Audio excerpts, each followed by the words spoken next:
40 روز من نفهمیدم.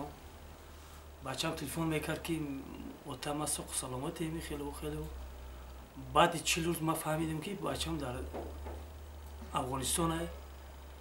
اول بچه‌م اول پرسی کرد اوتا چه خیلی نقض سلامتی فهمون. بعد گفت اوتا ما در افغانستان ما مجاهد تیگازم. ما در پلین گرفتگیان اسیر گرفتگیان. بعد مجاهد در تلفن برآمد گفت که پسران شما در دست مایه. ما گفتم برادر شما چی طلب دارین؟ بچه‌های ما بیگناه. گفت برادر بچه‌های شما گناهی نداره. ما طلب داریم که هم دو برادر ما در دولت شمایه، متری ما در دولت شمایه. باری ما خیلی باید مابند چی افغانی گفت نقض نفهمیدم. گفت همین طلبای ما رو برگردونم تیم آدم ما پسران شما رو جواب میدیم. 4 نفره. بعد من زورا دروندم برادر گفتم بچه‌های ما خیلی مودا چیه مثلا ابلا وقتی میبرن مثلا یکی خواهش خودش خاطر میره مجبوری میره. آخه قرض گفتم گناهی ندارم. بعد گفت برادر گفت پسران شما گناهی نداره.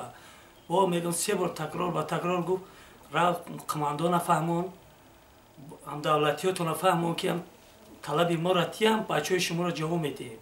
3 بار تکرار گفت تلفن کش. یک بار امو افغان در علاقه برونده مجاهد.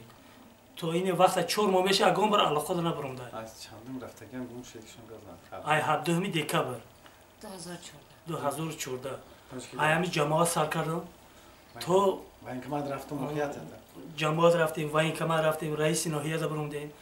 ما سر کردیم من چاس پیش رفتیم مراجعات کردیم. وینکماد تا گفتم خیلی واقعا شده بعد 40 روز من فهمیدم خیلی یک بار جماعت شدن گفتم که همین خیلی واقعا شده یک بار نفهمیدیم مثلا با وقت سیوز خدمت کرده بودیم. وقت تلفن چی نبودم و چه تلگرام چی میفهموندن که چی واقعیت چی باید مثلا از تلفن ها هست مبینیو یک بار مثلا میفهموندن که همین واقعیت ما خبری بچه‌مون را دهنی افغان میفهمیم که جو میگردن چی خیلی غلطیدن شون از سر هزم زنی بردن میگه آقا زنپلیت شکک با بچه‌م پرسید چی به یراق هزم زنی روی کردگی بچه‌م پرسیدم که به چی واقعا با اوتا گفت ما را همون زنپلیت هزم زنی روی کرده بود. ما را اومسود بدیم گفت بعد هزم زنی اومده میگم یک جای چی ایدوری کمیشو میگه که بروندن 20 نفر ما رو مسو گیر کردن اکورجوات کردن سگ برای کشیده بردن دیگه نمیدونی. حاضر میگن که طاقت کنی صبر کنی همه چی خیلی پیش همو وعده چی کرده بودن تو حضور من 4 ماه میشه صبر طاقت تو چامو صبر طاقت کنی. من مادرش کسل پوست داره شب روز گریه نولا اوش کنه کسلو همه چی همه چیکو کنی دیگه بودکای ما در عصبو ویران شده میادم میگم صبر کنی من 4 ماه صبر یکم بچه‌م در 16 سالگی بندگی کرده دنیا گذشته دومش واقعیت به صد امید آرزو مثال فرزند کلان کردن پگاه یک دستگیر شود یک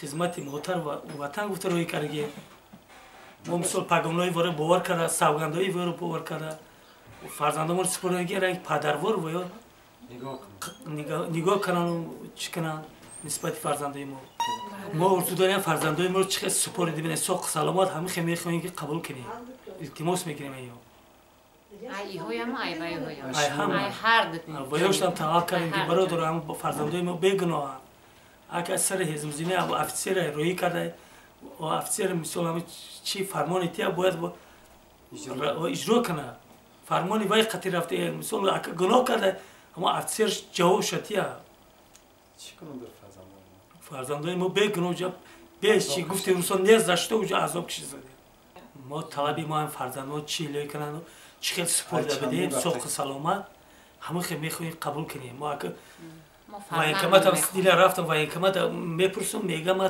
تو رو نمیشناسم ما گفتم چی خیلی نمیشناسی ما دهن دروازه دا بدیم فرزندی من خواهش که اومد که من خدمت چی میکنم قبول کردگیش میپرسم تو رو نمیشناسم میگه گفتم برادر گوش که چی خیلی نمیشناسی من یه سال پیش فکر کن که ما دومی دکبر آورده فرزند سپاریدم گفته که امروز لینوو داد پرفکای فرزند من میخواست رنگ دیگرو راسیا دا سوسو گرده 10 سال میتونم رو بکنم یکی ما نکردیم ما وجدان ما برداد گفتیم ما قرض وطنداریه پگانی بیاره قسمی بیاره خدمت روی کردیم خطا کردیم اینی خیلی کار شد جناب ولی دا امی مکتوب قطعی مراجعات کردی شیرالی میرزایف روپارو هم خیلی صحبت کردی شیرالی خیلیوف فکتی مکتوب قطعی ما پگرامویس که کلونش رحمان علی بوده وقتی روپارو مسئولیت چی کردی همش یک وعده یا صبر کن طاقت کنین من تمیشه من و تمیشه همین یک که نمیدونم خلاصه خلاصی عمیق نیست